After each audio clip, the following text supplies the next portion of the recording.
In today's world, we find that being busy is more as a perspective that someone wants to show that they are quite busy enough to show their importance.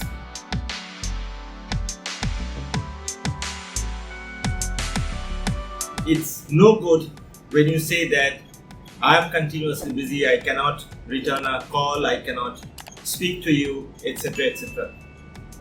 It's extremely crucial and important to know how to handle your own schedules of the day, how to handle and reciprocate whomsoever and whosoever wants to communicate back to you.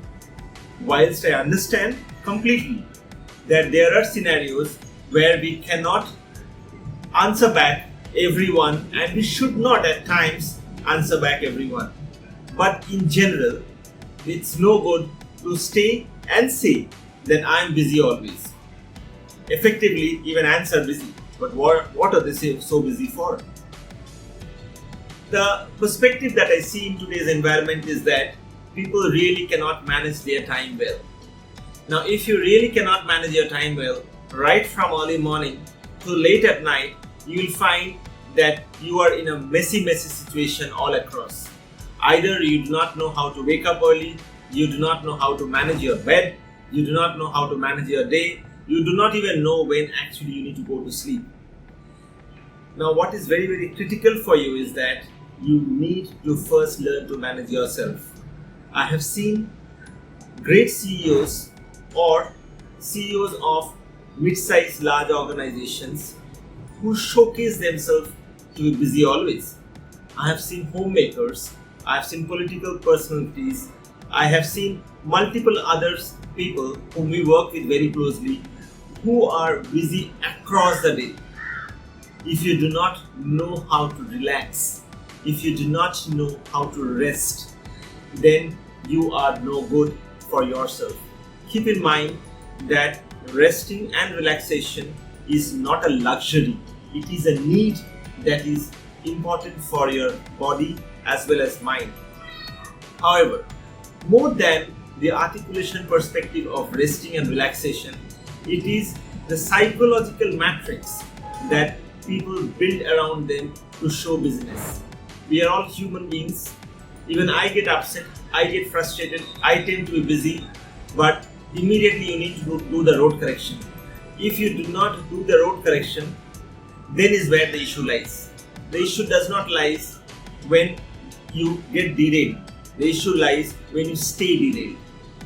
All of us in the journey of life may and would definitely get derailed because we are running the race of life. Whilst you are running the race of life, you need to understand how to stay on track. It is extremely important. However, what is this track?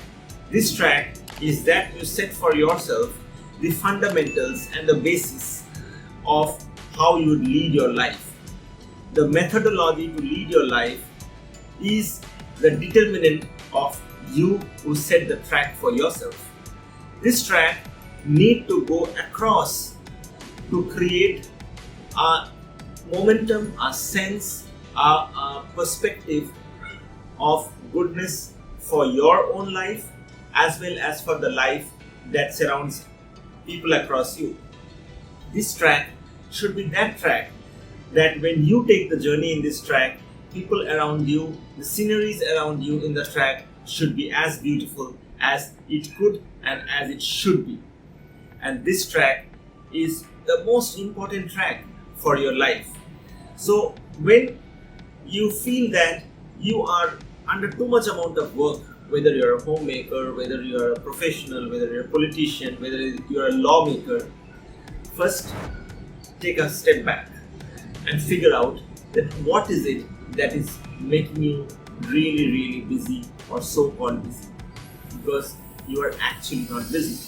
It's only that you are mixing up your important works, your urgent works, your not so important works, so on and so forth. If you know how to actually calibrate the entire thing and to segregate the importance and not so importance, the urgence and not so urgence, the so-called things that you can do later and the ones that you need to do immediately, you will find out that you can actually articulate the whole thing much more better.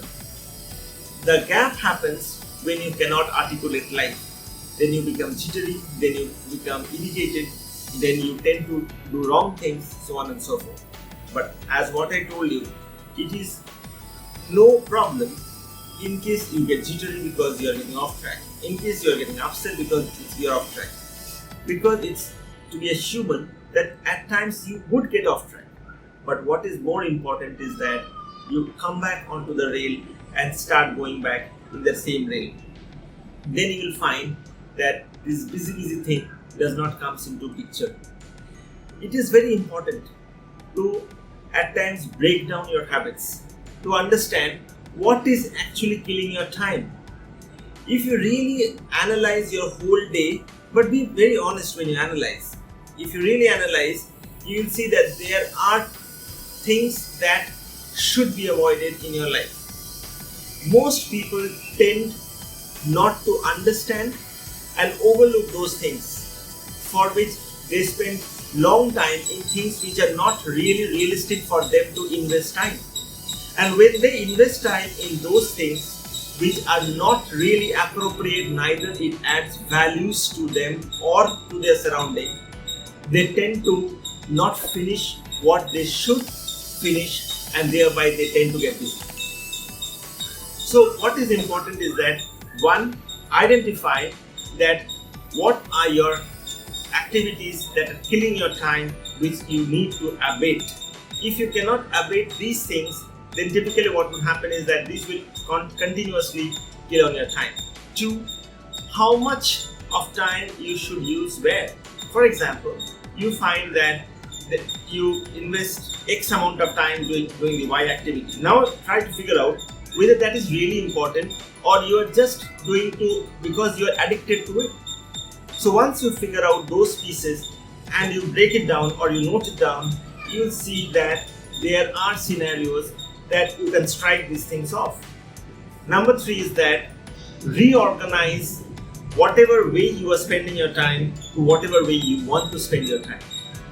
Because keep in mind that once this time goes off from you, you will not get back. So if you are doing something which may not be rationally appropriate and the time flies off from you, then typically what happens is that you not only lose the time, but whole of your time you are actually busy without being productive. If you are not productive, then you end up getting into a cycle of non-productive life cycle and you're always busy. So these are the basics that are well tested and proven to have a joyful, comfortable, non-busy life.